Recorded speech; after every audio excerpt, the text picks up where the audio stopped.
আসসালামু আলাইকুম রহমতুল্লাহি ওবারাকাতুহ।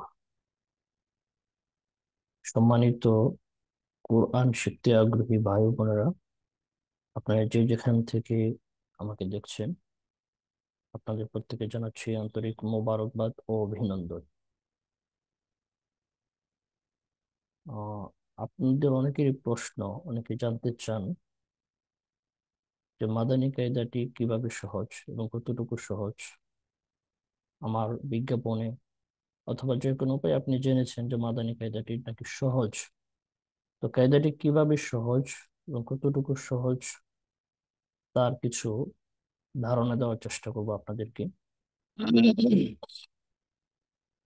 এটা একটি ডেমো ক্লাস। আহ এই ডেমো ক্লাসের মাধ্যমে আপনাদেরকে আমি দেখানোর চেষ্টা করব যে আমাদের এই কায়দাটি কতটুকু সহজ এবং কিভাবে আসলে সহজ।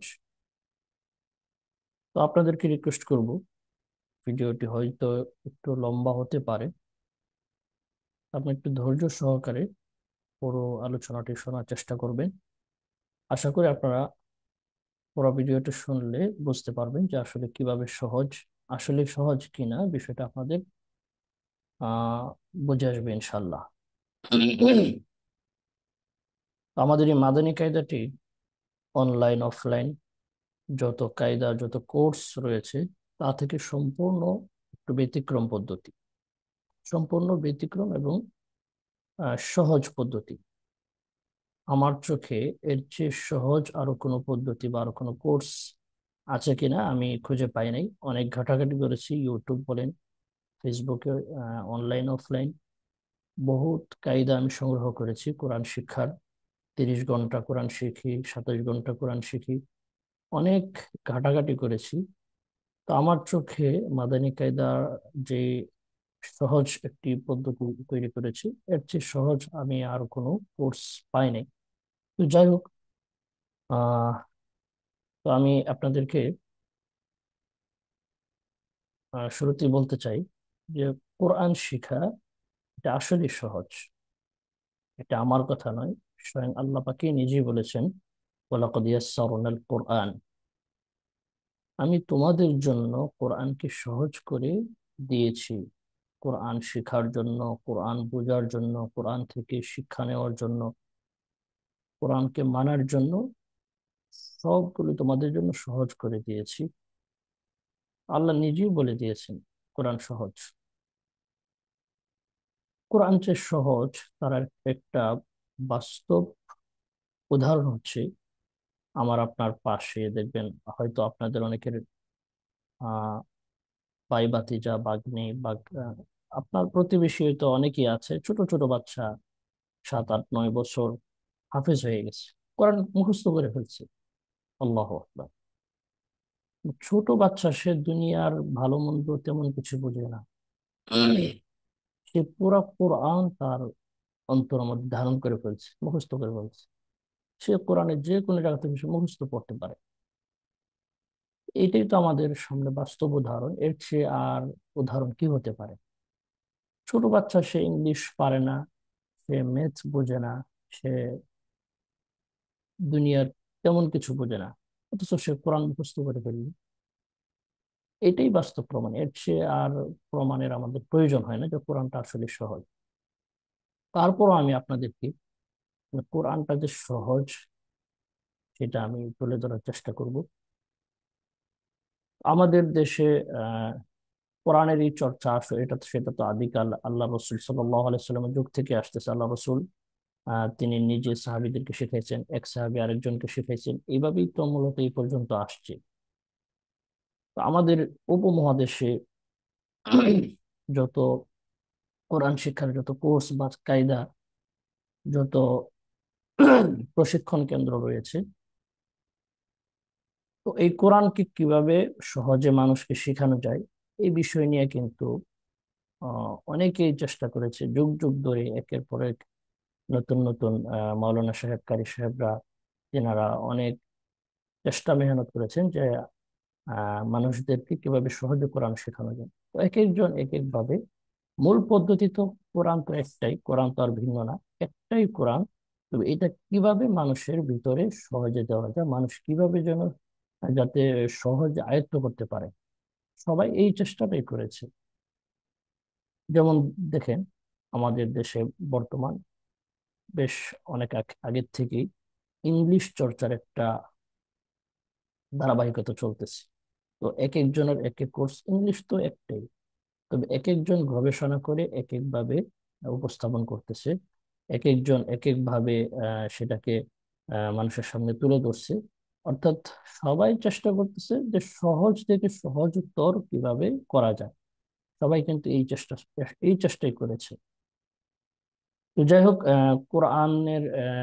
কোরআনকে কিভাবে মানুষকে সহজে শেখানো যায়, কোরআনের শিক্ষক যারা এই পর্যন্ত মেহনত করেছে, আল্লাহ পাক সবার মেহনতকে কবুল করুন। তো চলুন, আপনাদের জন্য আমি কিছু গবেষণা এবং অভিজ্ঞতার আলোকে আপনাদেরকে আরো কিভাবে সহজভাবে শেখানো যায় এই চেষ্টাটা আমি দীর্ঘদিন যাবৎ করে আসছি।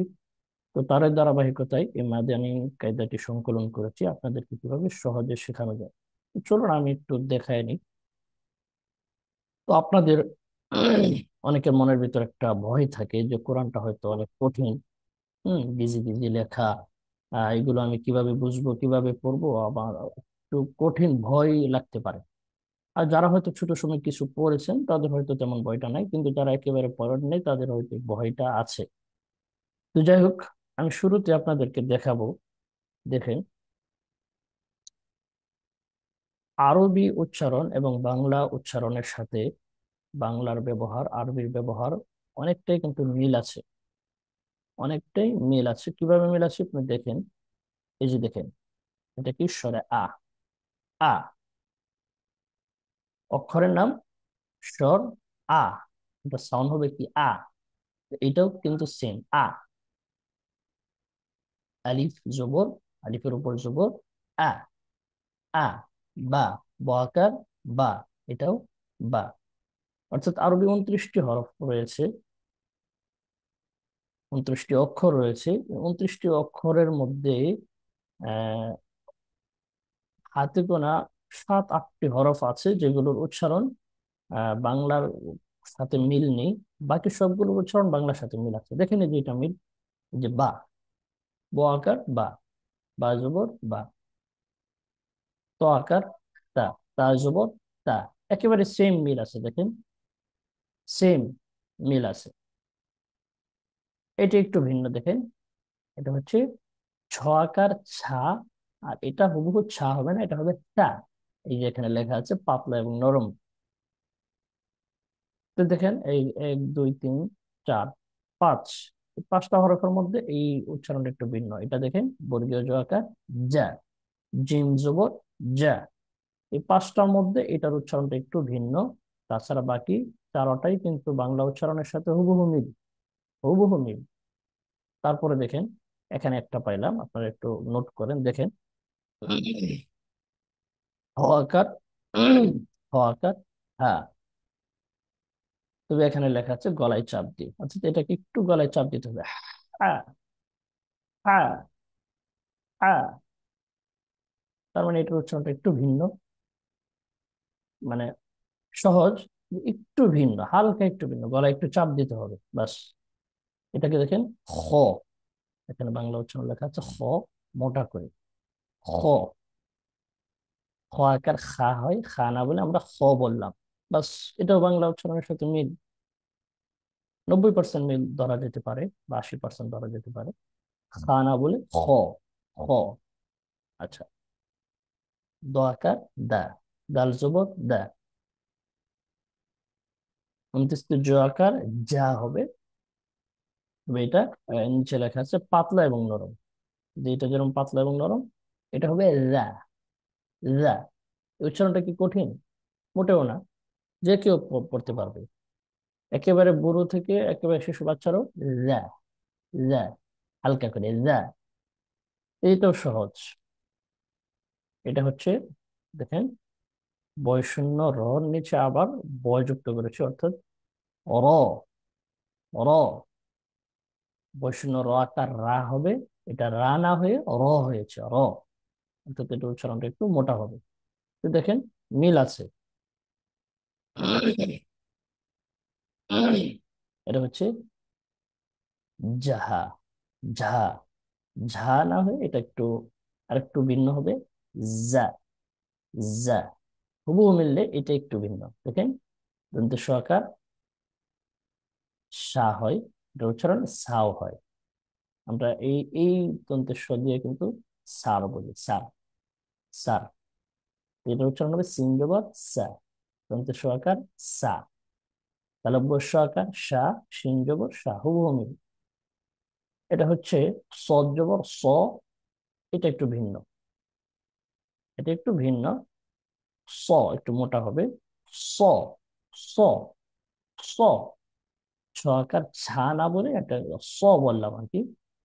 দেখেন ব, বজ্রবর ব, বয় ব যুক্ত ব, মোটা হবে। এই দুইটা একটু ভিন্ন। এটাও মিল, এটাও মিল, এটাও অনেকাংশ মিল, এই দুইটা একটু ভিন্ন। প, দেখেন পয় বযুক্ত প, মোটা মোটা হবে প। ত জবর প। ত আকার তা না বললে, না বলে আমি প বললাম, বাস হয়ে গেল, সহজ। এটা জয় ব যুক্ত, এটার উচ্চারণটা একটু ভিন্ন।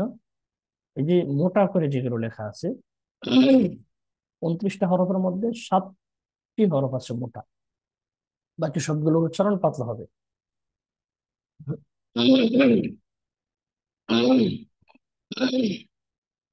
তো মোটা হরফগুলোর উচ্চারণ একটু ভিন্ন। তাছাড়া দেখেন জ, জ জবর জ, এটাও সহজ, যে কেউ পারবে। দুঃখিত, আমার একটু কাশি আসতেছে।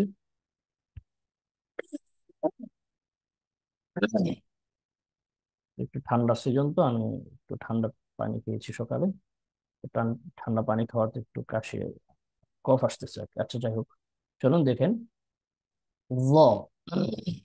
ল, বাস। তারপর এটা স্বরে আ, এটা আ না বলে একটু গলায় চাপ দিয়ে বললাম আ। আ, একটু ভিন্ন। অইন জবর ও, এটা ও, আহ, গয় ব যুক্ত গ হবে, আর এটা একটু ভিন্ন হবে ও। ফাকার ফা, ফা জবর ফা, খুব ভূমি। কয় ব যুক্ত অ, ফাকার কা, কাফ জবর কা, এটা একটু মোটা, এটা একটু পাতলা, সেম। লয়াকার লা, লাম জবর লা, মোয়াকার মা, মিম জবর মা, নুন নুন আলিফ, নুন আলিফ, সরি, নুন আকার, দন্তে ন আকার না, নুন জবর না, সেম। ওয়া। ওয়া। ওয়াও জবর ওয়া, ওয়া। ওয়া। ওয়া। হা জবর হা, হা আকার হা, হা জবর হা। হামজা জবর আ, স্বরে আ। আ। ইয়া। ইয়া জবর ইয়া। ইয়া। তাহলে দেখেন 29টা হরফের মধ্যে একটা, এটা একটু ভিন্ন। এক, দুই, তিন, চার, পাঁচ, ছয়, সাত, আট, নয়, 10, 11, 12, এই 12টা হরফই ধরা যাক। এই 12টা হরফের উচ্চারণটা একটু ভিন্ন, তাছাড়া সবগুলো বাংলা উচ্চারণের সাথে হুবহু মিল। তার মানে আপনি যদি 10-12টা হরফের উচ্চারণ নিয়ে একটু প্র্যাকটিস করেন, একটু সময় দেন, বাস এগুলো হয়ে যাবে। আচ্ছা, তারপর আরো সহজ দেখেন, এই যে এখানে বর সাথে কি আছে, আকার আছে। বাংলায় যে কার চিহ্ন আছে, আকার ঋষিকার উসুকার, এগুলোর সাথে আরবির আহ চিহ্নের ব্যবহারে কতটুকু মিল আছে দেখেন। আচ্ছা, আহ, চলুন দেখি।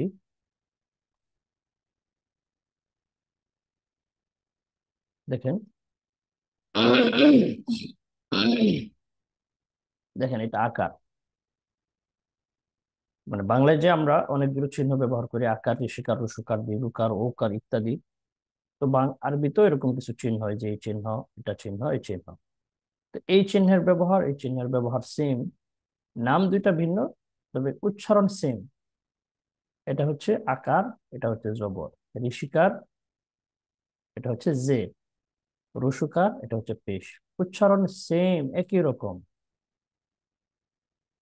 ব ঋষিকার বি, বা জে বি, ব রসুকার বু, বা পেশ বু, ব আকার বা, বা জবর বা।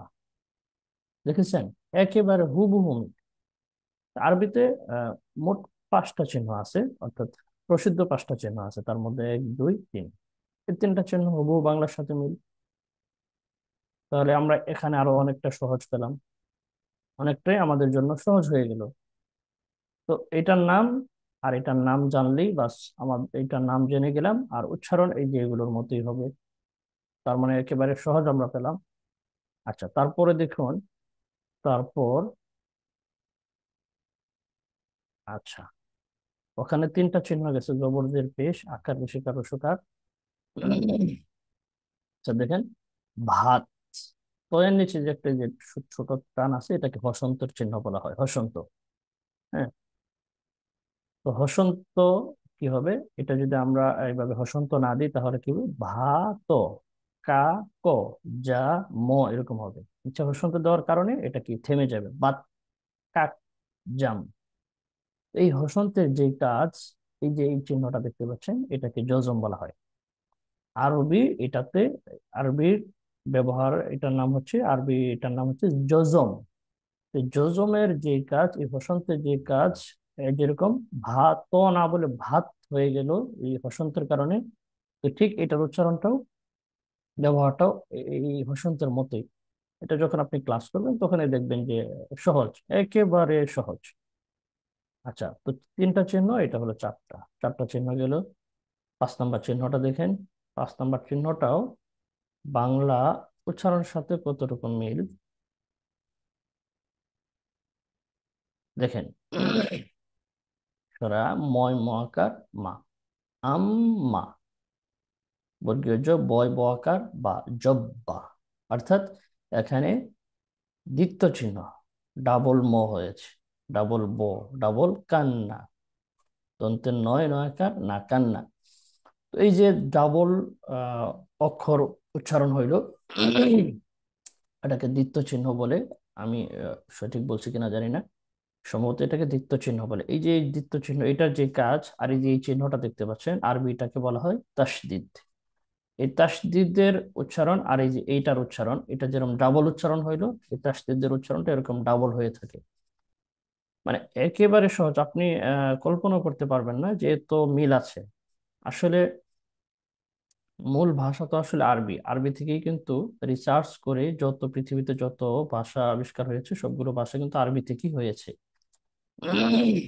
কারণ আমাদের আদি পিতা হজরত আদম আলাইহিসসালাম, তিনি জান্নাত থেকে এসেছিলেন, উনি আরবি ভাষা নিয়ে দুনিয়াতে এসেছিলেন। তো তারপর থেকে আস্তে আস্তে বিভিন্ন ভাষার আরবি থেকে শাখা প্রশাখা বের হয়েছে। তো বাংলা ভাষারও তো একসময় পৃথিবীতে ছিল না, কোত্থেকে আসছে? অবশ্যই আরবি থেকে রিসার্চ করে আরবি থেকে এই ভাষার উৎপত্তিটা হয়েছে সম্ভবত, আর কি, আমি ইতিহাস আসলে তেমন জানি না। তবে পৃথিবীর শুরুতে আরবি ভাষা ছিল, এটা বাস্তব। আরবির আগে কোনো ভাষা ছিল না। তো যাই হোক, দেখলেন আরবি 5টা চিহ্ন, আহ বাংলা এই চিহ্নের সাথে কত রকম মিল আছে, বাংলা ব্যবহারের সাথে কত রকম মিল আছে আপনারা বুঝে গেছেন অলরেডি। 1 2 3 4 5, এই 5টা চিহ্ন এই বাংলা উচ্চারণের সাথে বাংলার ব্যবহার, বাংলায় এই চিহ্নগুলোর যে কাজ, আরবির এইগুলোর সেম একই কাজ। আচ্ছা, তো এইগুলো এগুলো আপনাদেরকে শিখতে হবে। এগুলো আপনাদেরকে আমি একেবারে এই কায়দার মধ্যে নিয়ে আসা হয়েছে। আচ্ছা, তারপর আরেকটা বিষয় দেখেন, এই চিহ্নগুলো আপনাদেরকে যদি আমি একবার দেখাই দিই, আমি কিন্তু বিজ্ঞাপন ভিডিওতে বা আমার যত পোস্ট আছে সব সব জায়গায় লেখা আছে বয়স্কদের জন্য, জেনারেল ব্যাকগ্রাউন্ড ভাই বোনদের জন্য সহজ করে এবং উপযোগী করে লেখা হয়েছে। তো এই বিষয়গুলো দেখালাম, যে একেবারে জ্ঞান শূন্য সে কিন্তু বুঝবে না। তো যারা শিক্ষিত আছে সে অবশ্যই বুঝে যাবে এবং সে সহজেই ধরে ফেলবে। আচ্ছা, তারপর আরেকটা কি কাজ? আহ তারপরে কাজ হচ্ছে দেখেন, আমাদেরকে ওই যে এই চিহ্নগুলোর ব্যবহার শিখতে হবে। আর 29টা হরফ আপনাদেরকে দেখাইলাম, 29টা হরফের মধ্যে হাতে গোনা 10 12টা একটু উচ্চারণ ভিন্ন, বাকিগুলো সেম বাংলা উচ্চারণের সাথে মিল। তো সেই উচ্চারণগুলো যদি আপনি শিখে যান, তারপর আপনাকে শিখতে হবে যুক্ত বর্ণ। যুক্ত বর্ণ কিভাবে হয় দেখেন, এই যে এটা হচ্ছে মূল হরফ, এটা নিচে একটা নোক্তা আছে, এটা আপনি যদি শিখে ফেলেন, তারপরে এই যে এরকম ছোট ছোট নিচে একটা নোক্তা আছে, বাস। আহ, এই বাটা যখন এই অক্ষরটা অন্য আরেকটার সাথে যুক্ত হয়ে যাবে, তখন এরকম ছোট হয়ে যাবে। তো এটাও আপনি সহজে চিনতে পারবেন। এটা বাচ্চাদের চিনতে একটু সমস্যা হয়, কারণ তারা প্রথমে এই মূল হরফটা শিখে, তারপরে যে ছোট ছোট অর্থাৎ যুক্ত বর্ণগুলো শিখতে একটু সমস্যা হয় বাচ্চাদের জন্য। কিন্তু আপনাদের জন্য এটা সহজ, আপনারা ধরতে পারবেন যে এটা মনে হয় এই হরফ। দেখেন এটার উপরে তিনটা নোক্তা আছে। এখানে আমি যদি পুরো আকৃতিটা না লিখে শুধু একটা টান দিলাম, উপরে তিনটা নোক্তা দিলাম, তাহলে কিন্তু আপনি বুঝে যাবেন যে এটা এই হরফ, এটা এই অক্ষর, আপনি ধরতে পারবেন। আচ্ছা, তো আরো কিভাবে আমাদের এই কায়দাটি সহজ, আহ এই কিছু বিষয় আপনারা দেখলেন। এই বিষয়গুলো আমি একেবারে এই কায়দার মধ্যে একেবারে বাংলার সাথে মিল রেখে উপস্থাপন করেছি, যাতে করে আপনারা সহজে এগুলোর ব্যবহার শিখতে পারেন। তারপরে দেখেন আপনাদেরকে আমি যদি আরো কিছু দেখাই, দেখেন আমরা কিন্তু আমাদের এই মাদানী কায়দাটির একেবারে শুরু থেকে, অর্থাৎ আপনার প্রথম পাঠ আপনি যেদিন শুরু করবেন, তখন থেকে আপনি এই যে এই মূল হরফের পরিচয়, আবার এই যে যুক্ত হরফের পরিচয়, দুইটা একসাথে পাবেন। পাশাপাশি এখানে যে আপনাদেরকে চিহ্নগুলো দেখানো হলো, এই চিহ্নগুলোর ব্যবহার আপনারা শুরু থেকেই পেয়ে যাবেন। একেবারে প্রথম দিন থেকে আপনারা পেয়ে যাবেন কোনটা কোনটা আকার ঋষিকার রসুকার, এগুলো একেবারে আপনারা ক্লাসের শুরু থেকে ধরবেন। অন্যরা কি করে, আগে একটা একটা অক্ষর শিখা, তারপরে কোনটা নিচে কয়টা নোক্তা, কোন অক্ষরটা কোনটার সাথে মিল আছে। আচ্ছা, আপনাদেরকে যদি একটু দেখাই, যদি কিছু মনে না করেন। আচ্ছা, দেখেন আহ, এই যে উনি একজন কারি সাহেব, উনি কোরআন শিখান, দেখেন উনি কিভাবে শিখাচ্ছে। আনলে কলমের প্রয়োজন। আর কলম চেনে না এরকম মানুষ আমাদের। এই কলমের মতো একটা অক্ষর আছে, তার নাম আলিফ। তার নাম কি? কিসের মতো দেখা যায়? কলমের মতো দেখা যায় আলিফ তার।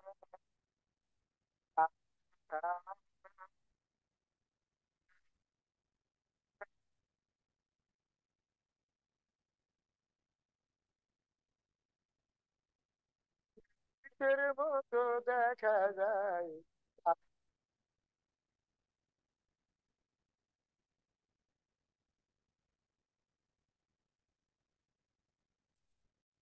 পানিতে নামবো না, মাছও মারবো।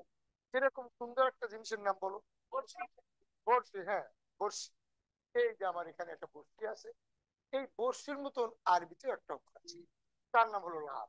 তার নাম কি? বড়শির মতো দেখা যায় তার নাম লাভ। তার নাম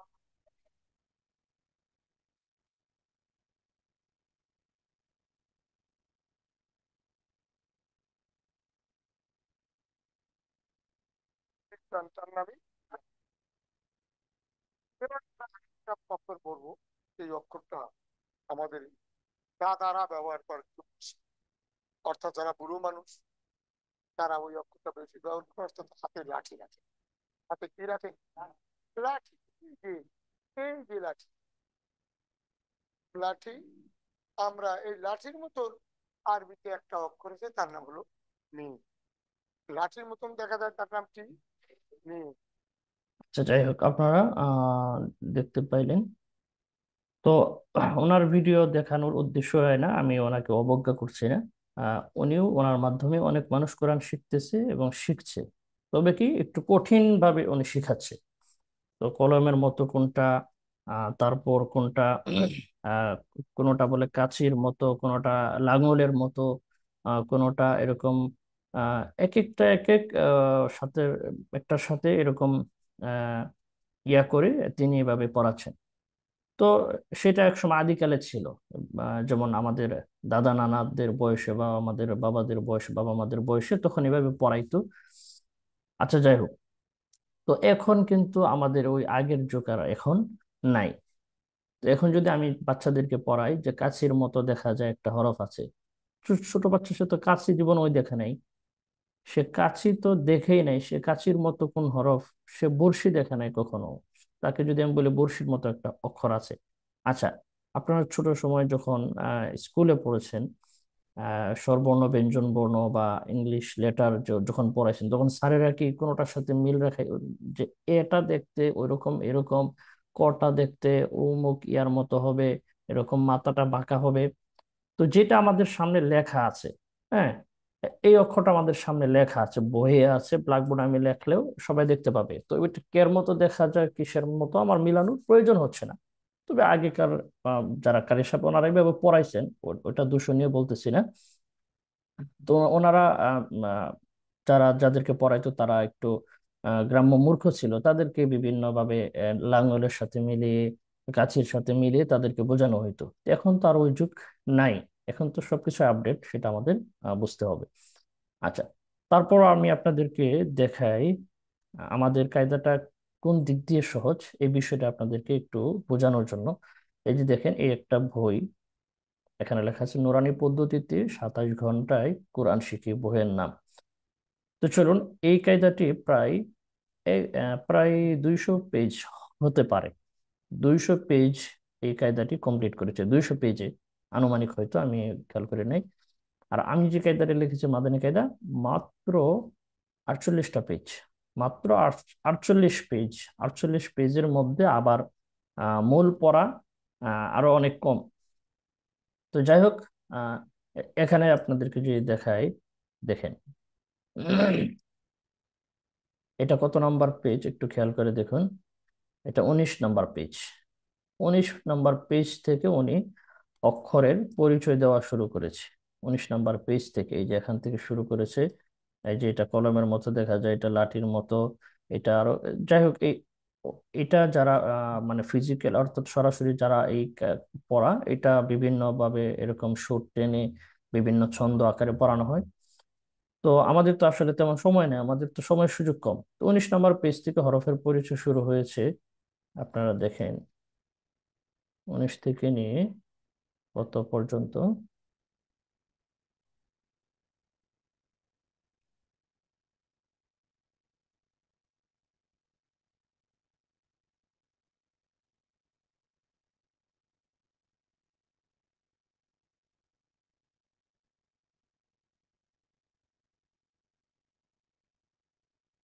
দেখেন, হ্যাঁ, এটা 49 পেজ, 49 পেজের আগ পর্যন্ত। এই দেখেন, তো এই যে কোন নকশায় কয়টি হরফ, কোন মাথা দিয়ে কোনটা হরফ, এরকম লাঠির মতো কয়টা হরফ, কাছের মতো কয়টা হরফ, এরকম বিভিন্ন ভাবে বিভিন্ন নকশা। এটা 10 নাম্বার নকশা, এই নকশায় দুইটি, সিন নকশায় দুইটি হরফ আছে। হ্যাঁ, মনে রাখার কায়দা আহ ছাড়া হরফ, মনে রাখার কায়দা ছাড়া হরফ 5টি।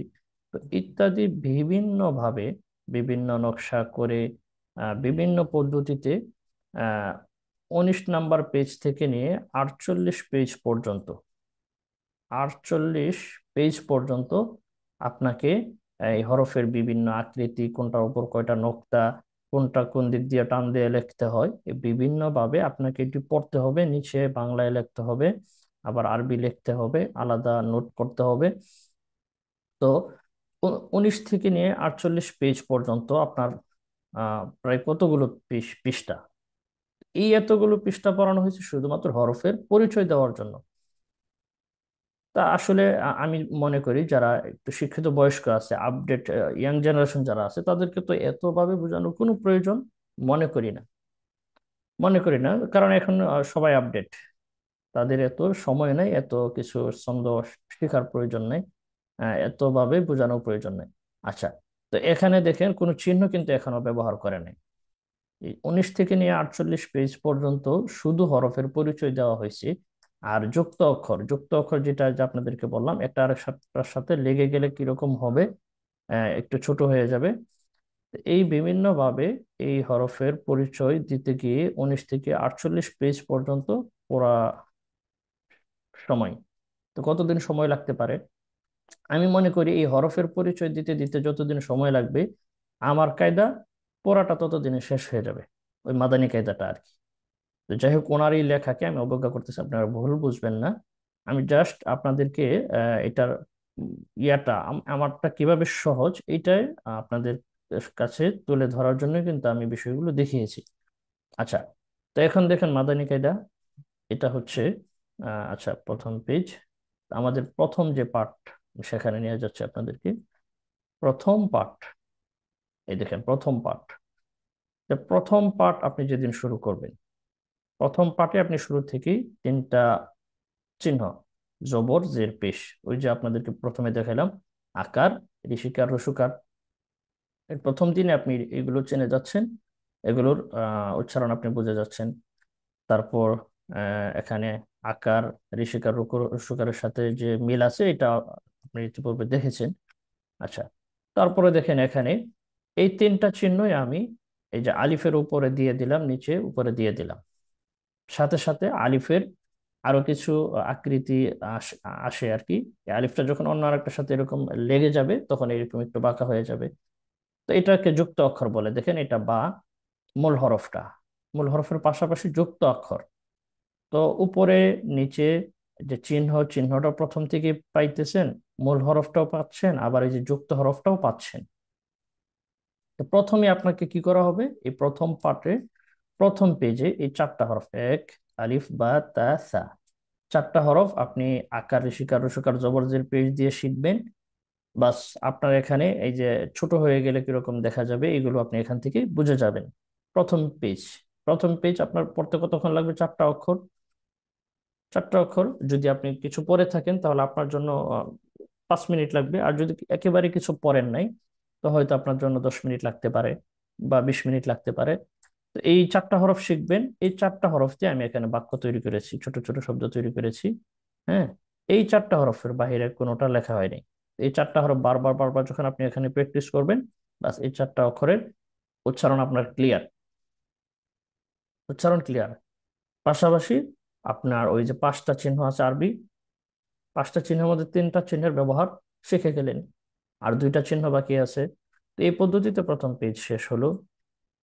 তারপরের পেজে আর তিনটা অক্ষর নিলাম, আকার, ঋষিকার, রসুকার দিয়ে তিনটা অক্ষর উচ্চারণ করলেন, ছোট ছোট বাক্য, এগুলো বারবার প্র্যাকটিস করলেন। আবার পিছনে চারটা অক্ষর, আবার এখানে তিনটা অক্ষর, মোট 7টা অক্ষরের কিছু শব্দ এখানে তৈরি করা হয়েছে, এগুলো পড়লেন। আবার এখানে হোমওয়ার্ক দেওয়া আছে, কোরআন মাজিদ থেকে শুধু জবরজের পেশের উচ্চারণ অনুশীলন করুন। আহ, সেটা আপনাদেরকে আমি দেখাইতে গেলে একটু সময় লেগে যাবে। মনে করেন আপনি আজকে পর্যন্ত দুইটা পেজে আপনি 7টা হরফ শিখেছেন, আকার, ঋষিকার, রসুকার দিয়ে আপনি 7টা হরফ শিখেছেন। এখন আপনি কোরআন মাজিদ খুলবেন, কোরআন মাজিদ খুলবেন, এই 7টা হরফ আপনি কোথায় আছে খুঁজে খুঁজে বের করলেন। বা জবর বা, জিম জবর যা, আপনি কোরআন শরীফ থেকে খুঁজে খুঁজে এই 4টা হরফে আপনি প্র্যাকটিস করলেন, বারবার দেখলেন, বা 7টা হরফ আপনার ক্লিয়ার হয়ে গেল। তো এই সেম পদ্ধতিতে প্রথম পার্টটা আমাদের মাদানী কায়দার যে প্রথম পার্টটা আছে, প্রথম পার্টের মধ্যে টোটাল টোটাল হচ্ছে 8টা পেজ আছে। 8টা পেজের মধ্যে আমরা ওই 29টা হরফকে ভাগ করে, যে যেমন এখানে চারটা, কোনোটায় তিনটা, চারটা চারটা করে 8টা পেজের মধ্যে পুরা 29টা হরফ দিয়েছি। এই যে এই পদ্ধতিতে চারটা হরফ শিখবে, নিচে অনুসরণ করবে, চারটা হরফ শিখবে, নিচে এগুলোর প্র্যাকটিস করবে। তো 8টা পেজ যদি আপনি আগে কিছু পড়ে থাকেন, আপনার কমপ্লিট করতে 1 ঘন্টা লাগবে বা 2 ঘন্টায় ধরলাম।